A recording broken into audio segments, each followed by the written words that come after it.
It's Wednesday, December 2nd, and welcome to the reading of the Mansfield News Journal.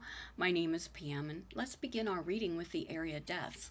Evelyn R. Shoemaker Evans of Ontario passed away Tuesday, December 1st, at Avita Health System Ontario Hospital at the age of 89. A memorial service will be held at a future date. James P. Finnegan, age 80 of Shelby, died suddenly late Saturday evening, November 28th, at Ohio Health Riverside Methodist Hospital after a brief and unexpected illness. A funeral mass will be held on Thursday, December 3rd at 3 p.m. at Sacred Heart of Jesus Catholic Church in Shelby, and burial will follow in the church cemetery. Jim's funeral will be live streamed on the Sacred Heart of Jesus Bethlehem, Ohio Facebook page. Helen Dorothy Hoadley of Mansfield died on November 19th at the age of 98 and a half from complications of COVID-19. When gatherings are again possible, a memorial service will be held, as well as a short graveside ceremony at Mount Avon Cemetery in Rochester, Michigan. Joan Rose Waugh Marlett, 90, of Galion, Ohio, passed away on November 26th. A private family service and entombment will be held. Karen Houston Russell Mott, age 75, of Huron, Ohio, passed away with family by her side on Tuesday, December 1st, after fighting a second round of breast cancer for over a year. Family and friends are welcome on Friday, December 4th from 4 to 7 p.m. at the Penwell Turner Funeral Home in Shelby. Funeral services will be on Saturday, December 5th at 10:30 at Shelby Alliance Church. Karen's funeral will be live streamed to the Shelby Alliance Church Facebook page. Thomas M. Nichols, 84, of Mansfield, got up early Sunday morning, November 29th, and went to worship Jesus in person, something he had looked forward to for over 50 years. A celebration of life will be held at a later date. Lisa Marie Vance, 41, of Mansfield, passed away suddenly on November 26th at Ohio Health Mansfield Hospital. Friends may call from 5 to 7 p.m. Thursday, December 3rd at the Diamond Street home of the Wapner Funeral Directors, Mansfield. Funeral services will be held at 2 p.m. Friday, December 4th at the funeral home. Charles Lester Williams, 93, of Tallahassee, Florida, passed away Tuesday, November 17th at the home of his daughter. A private graveside service will be held Saturday, December 5th at Ashland Cemetery. Well, friends, this concludes the reading of the area deaths for today. We will now begin with our first article. First winter storm drops several inches of snow by Monroe Trombley. The first major storm of the season swept through northern Ohio on Monday, blanketing Richland County with several inches of snow. By 7 a.m. Tuesday, about 4.5 inches of snow had fallen in Mansfield, with another inch or two expected during the day. But the region, for the most part, was spared the worst of a storm that left parts of northeastern Ohio with more than 10 inches of snow. Richland County, unlike others, had few, if any, power outages by Tuesday afternoon, and the city of Mansfield reported only minor crashes and fender benders. There had been a 50% chance that Mansfield would get at least 8 inches or more of snow. "You guys definitely dodged a bullet," said Alexa Maines, meteorologist with the Cleveland office of the National Weather Service. Sheriff Steve Sheldon declared a level 1 snow emergency for Richland County late Monday evening, and several local school districts that haven't transitioned to remote learning announced closures on Tuesday. Maines predicted snow would begin to taper off in Richland County around Tuesday evening. A winter weather advisory was scheduled to expire at 1 a.m. Wednesday. The National Weather Service forecast for Wednesday was first sunny skies with a high near 34 and winds from the west at 10 to 14 miles per hour. Wednesday night was expected to be clear with a low around 22 and west winds 6 to 8 miles an hour. Galion appoints Gail Baldinger as city auditor by Zach Tugel. Gail Baldinger is the new Galion City Auditor. Baldinger's appointment, which began Saturday, runs through December 31st, 2021. Brian L. Triesch, the former auditor, cited personal and health issues in the letter of resignation submitted to Galion Mayor Thomas O'Leary. Baldinger had been serving his 9th full year on City Council and was chairman of the Finance Committee before accepting the auditor's position. He has many years of experience with the city and the budget, O'Leary said of Baldinger. From that perspective, he made an ideal selection. I can't imagine selecting someone who would be more valuable to fill out this unexpired term. The vacated at-large seat will now be filled by council. Any electors who has lived inside the city limit for at least 1 year may submit a resume to Julie Bell, council clerk at juliebell@galion.city. Baldinger has lived in Galion his entire life. I was a firefighter for 26 years, then I retired, Baldinger said. In 2008, I became 3rd Ward councilman. In 2016, I became council at large. The former auditor, Triesch, served as auditor for the city since 2013 when Galion changed its form of government. He was serving as auditor when the city exited fiscal emergency in 2018. I have been honored to serve the city of Galion, my hometown, and I am proud of the accomplishments of the last 7 years, Triesch said in his retirement announcement. It has been exciting and challenging to work with the mayor and council to make Galion a better place to live. I have decided to retire at this time for personal and medical reasons. Baldinger worked with Triesch over the years through his capacity as chair of the city's financial committee. He was said to learn of the resignation. I was contacted by multiple people within the city encouraging me to step in and fill that, Baldinger said. I finally did. Baldinger said he's eager to begin duties so that city's finances can continue operating without disruption. Mansfield's Salvation Army Red Kettle campaign goal, $80,000. The Salvation Army of Mansfield's Red Kettle campaign has about 3 weeks left with Red Kettle setups outside many stores across the area through the holiday season. Captain Melissa Betts, who is in her 15th year with the Salvation Army in Mansfield, said this year's goal is $80,000. The money raised helps the Salvation Army continue to provide services to the community, and it's especially key right now while dealing with the COVID-19 pandemic. And now back to our regular programming. COVID-19. Due to spike in cases, Mansfield closes the municipal building. November 30th, to all citizens. The city of Mansfield values the health and well-being of its community and employees. We have continued to monitor the ongoing spike in COVID cases in Central Ohio, and as a result, we are implementing the following steps as part of our COVID response. Effective Tuesday, December 1st, Mayor Thieker is announcing that the Mansfield City Municipal Building will be closed to the general public and is scheduled to reopen January 18th, 2021. Virtual City Council meetings will continue, as in the recent past, online on Facebook Live. Our safety forces will continue to serve our community with no changes other than the municipal building being closed. According to presiding Judge Jerry Alt, the Mansfield Municipal Court will be open for business from 8 a.m. to 2 p.m.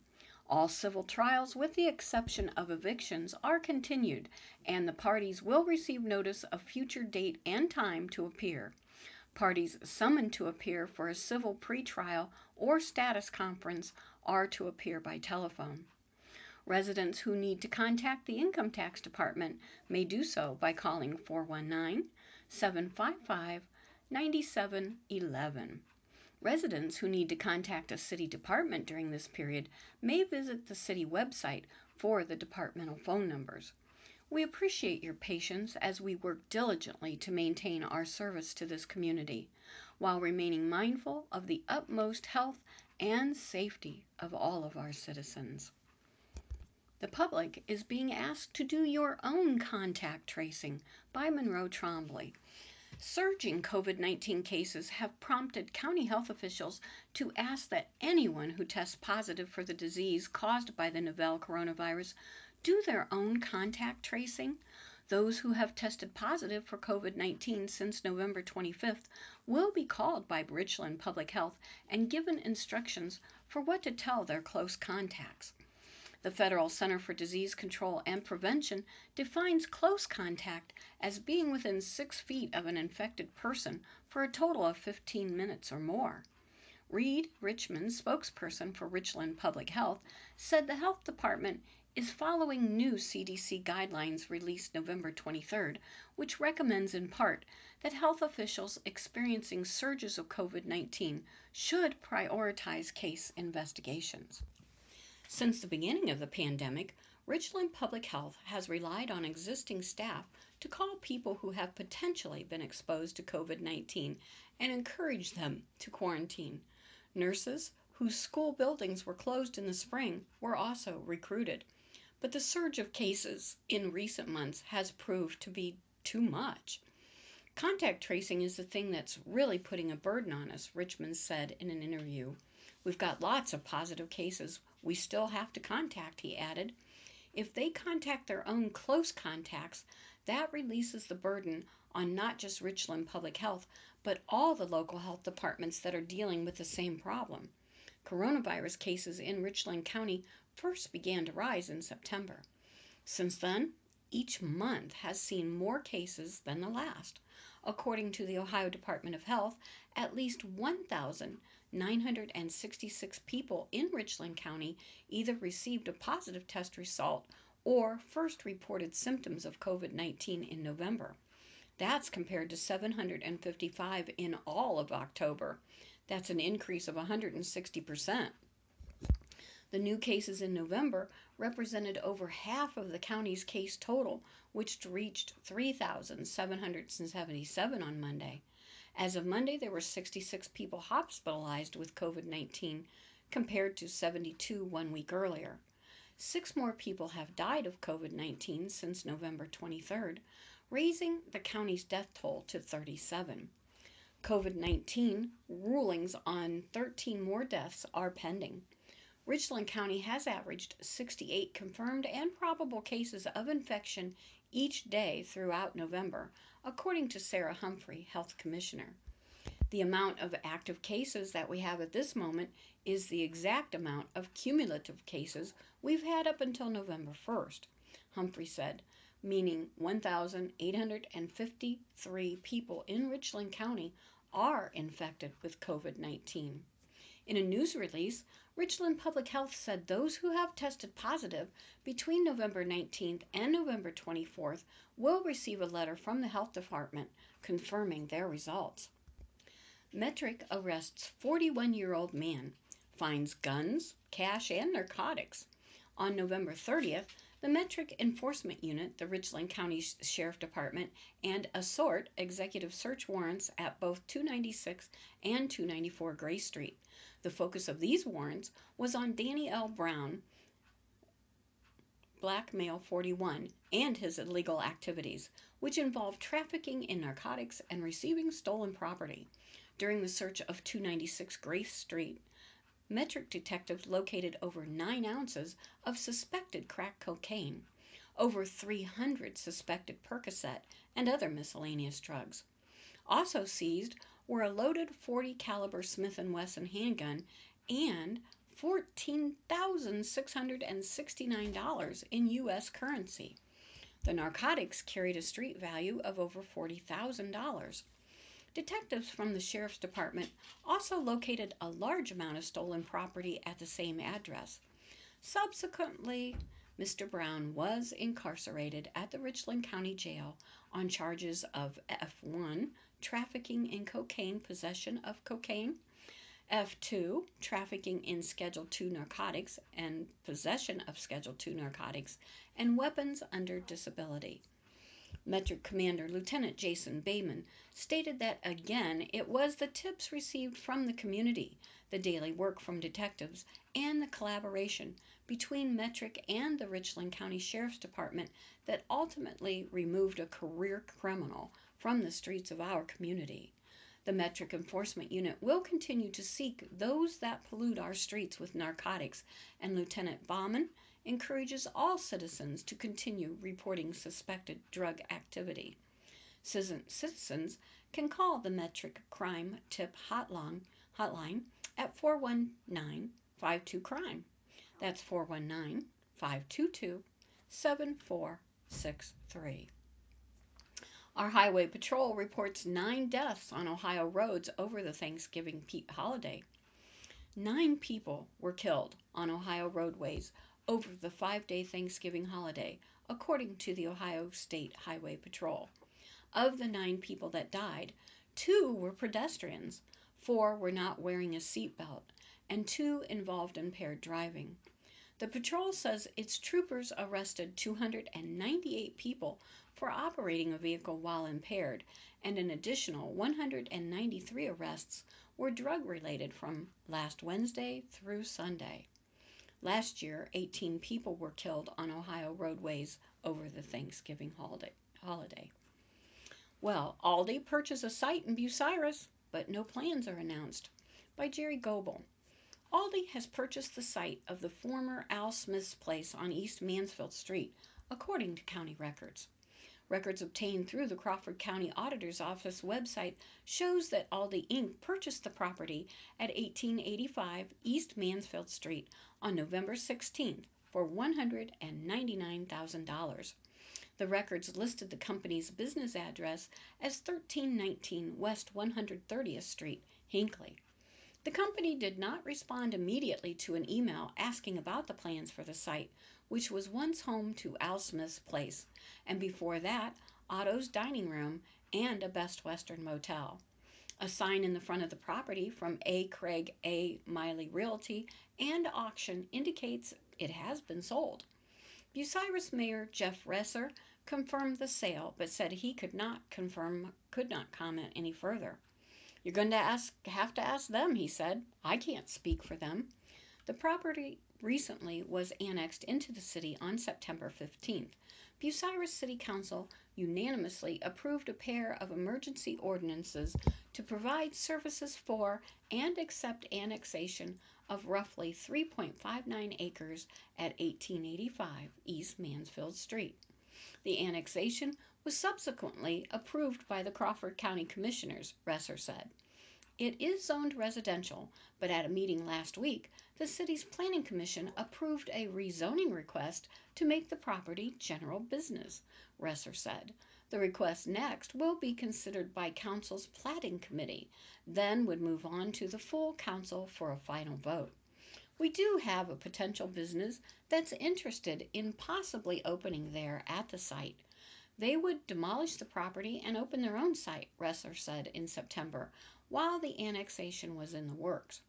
According to Crawford County Auditor's Office records, the property was last purchased by Richard Garwood in March 2017 for $115,000. It was transferred to his wife, Mariko Garwood, whose address is listed as North Lewisburg, in April following his death. According to the discount grocery chain's website, Aldi's guiding principle is that high-quality food should be easy and affordable, period. The No Frills chain, which started in Germany, has its U.S. headquarters in Batavia, Illinois. It has more than 2,000 stores across 36 states, the website states. In July, USA Today reported that Aldi planned to open more than 70 new stores by the end of the year. As we continue to expand, we promise to do everything in our power to offer the lowest prices every day without exception, Jason Hart, Aldi US CEO, said in a news release at that time. In fact, as food costs are rising across the country, we're lowering prices on hundreds of items to meet our customers' increased need for savings. Up next, Ashland County Health Board parts ways with current health commissioner. The Ashland County Health Department has parted ways with Health Commissioner Heather Reffett. The news coming in a press release this week saying Monday the health board decided to part ways with Refit. Dr. David Tomchak will act as the interim health director and medical director. RichlandSource.com reports no reason was given as to why the move was made, but the board mentioned they plan to hire a new health commissioner as soon as possible. Christmas in the Village coming to Plymouth by Mark Cottle. COVID-19 won't cancel at least one holiday celebration. Christmas in the Village is back for a 5th year, running Thursday through Saturday. We are not taking this away from people, said Susan Moore, a member of the Plymouth Improvement Committee. Everybody wants Christmas this year. It's outdoors and you can social distance. Moore said organizers are encouraging people to be smart. We are taking every precaution, she said. Most vendors will not serve anybody without a mask on. She said for the few vendors who will be inside village offices, a clear path will be marked. People will enter in one direction and leave in another. Masks will be required indoors and suggested for outdoor. Now in its 5th year, Christmas in the Village continues to grow. For the first 3 years, it was a one-day event. Last year, it expanded to 2 days. Vendors and residents ask for more. It's an experience unlike anywhere else in north central Ohio, Moore said. She compared Christmas in the Village to a Hallmark movie. Local business owners are encouraged to decorate their storefronts. The hours are 4 to 9 p.m. Thursday and Friday, and 10 a.m. to 9 p.m. Saturday. Admission and parking are free. People who attend can choose from more than 80 Ohio artisans offering wares ranging from home decor to crafts and primitives to jewelry and woodworking. Moore said another reason to hold the festival this year was to help vendors who haven't had much opportunity to display their talents in the years. And now to my favorite local news briefs. Dog licenses are available online, by mail or in person. Richland County Auditor Pat Dropsy said 2021 dog and kennel license go on sale today and can be purchased online at richlandcountyauditor.org. Once you are on the home page, you will follow the dog application link. Every owner who purchased a dog license in 2020 will receive a renewal application with an account ID and password on their application. The deadline to purchase a license without a late fee is January 31st. The fee to purchase an online dog license, including internet fee and postage, is $21.25 per license. You may still purchase licenses through mail and in person at the Richland County Auditor's Office and Richland County Dog Warden's Office. If you have any questions, call the Richland County Auditor's Office at 419-774-5501. Health Department offers winter driving tips. The first snow of the year can cause major problems on the road as people adjust to poor driving conditions. Richland Public Health has prepared a winter safety tips page that includes information reminding motorists of winter driving vehicle preparation and how to drive on snow and ice. It's available by clicking on the link on the main page at richlandhealth.org or by calling Health Promotion at 419-774-4726. Health educator Reed Richmond says driving slower and allowing more distance to stop are essential, even for those who have four-wheel or all-wheel drive vehicles. Other tips include making sure tires have adequate tread and a proper level of antifreeze, keeping windows and headlights free of snow and ice. Remember that bridges and shaded areas ice first and retain ice longer than roadways, and that an icy road is more slippery at 32 degrees than at lower temperatures. Richmond also reminds everyone to always wear your seatbelt and never drive after drinking. The US 30 ramps to reopen. The Ohio Department of Transportation says the US 30 westbound ramp to and from Ohio 545 are tentatively scheduled to reopen at the end of this week. Daytime single-lane closures on US 30 eastbound and westbound continue throughout the US 30 major rehabilitation project area. Health Department seeks dog. Richland Public Health is looking for a white, large dog which has been implicated in the bite of a person. The dog was last seen in the area of Chew Road on Saturday. If the whereabouts of the dog is known, please call Richland Public Health at 419-774-4500. Do not attempt to restrain the dog yourself. How interesting. Chew Road. Applications being accepted for emergency food shelter. Richland County has been chosen to receive federal funds to supplement emergency food and shelter programs in the county. A local board made up of community leaders will determine how the funds awarded to Richland County are to be distributed among the emergency food and shelter program run by local service agencies in the area. Richland County has distributed emergency food and shelter funds previously with the Salvation Army, Catholic Charities, Harmony House, the Domestic Violence Shelter, and Independent Living Center participating. These agencies were responsible for providing rent and utility assistance, food assistance, as well as emergency shelter. Public or private voluntary agencies interested in applying for these funds must contact local board president Catherine Ezwa at KEZWA, that's KEZAWA, at thedvshelter.com for an application. The deadline for application will be received is 4 p.m. on December 18th. The NCSC Ashland U Sign Pact on 3-degree programs. Representatives from Ashland University and North Central State College met virtual Monday to sign 2 new articulation agreements covering 3-degree programs. The agreement will allow for a seamless transition for NCSC students who have an Associate of Arts with a psychology focus to complete AU's Bachelor of Science or Bachelor's of Arts degree in psychology. In addition, those who have completed NCSC's Associate of Business with a major in Visual Communication, Media, and Technology, Graphic Design, can go on to earn an AU Bachelor of Arts with a major in Fine Arts with a Graphic Design Studio concentration. And now, Brighten a Christmas. A Single Mom Suffers a Stroke by Mark Cottle. Health issues are plaguing a family in Brighton, A. Christmas case number 3.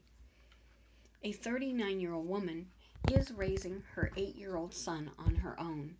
She was working at a local hospital when she was stricken by a stroke. The stroke has left her unable to return to work. Making matters worse, she still has some time to go before she receives her first disability payment. Because she is struggling to pay rent and utilities, Christmas has been put on a back burner this year. Anyone who would like to help the family in case number 3 can drop off cash, checks, or gift cards at any of the 9 locations of Mechanics Bank. People should designate case number 3 on an envelope. Stories for Brighten a Christmas, now in its 74th year, will continue daily through December 11th. A designated shopper, Barb Stamper, branch manager at the Mechanics Bank on Ashland Road, will buy gifts with the donations. And now, police calls. Hedges Street. Officers were dispatched to a residence in reference to a possible domestic incident where a woman alleged her live-in boyfriend, fiancé, threatened to whack and kill her. The 31-year-old man was found to have an active warrant and was taken to jail on that warrant. The 100 block of West Dixon Avenue. A woman said she found several items, including multiple gift cards, debit cards, and miscellaneous items belonging to various people in her trash can. Officers said none of the victims had filed a theft report. All of the property was collected and submitted for safekeeping. Cornerstone Church at 1602 Walker Lake Road. Someone stole the catalytic converter from the church bus. How sad. This concludes the reading of the Mansfield News Journal for Wednesday, December 2nd. My name is Pam. Thank you for inviting me into your home. Please stay safe, be abundantly blessed, and do what you can do to make today a great day.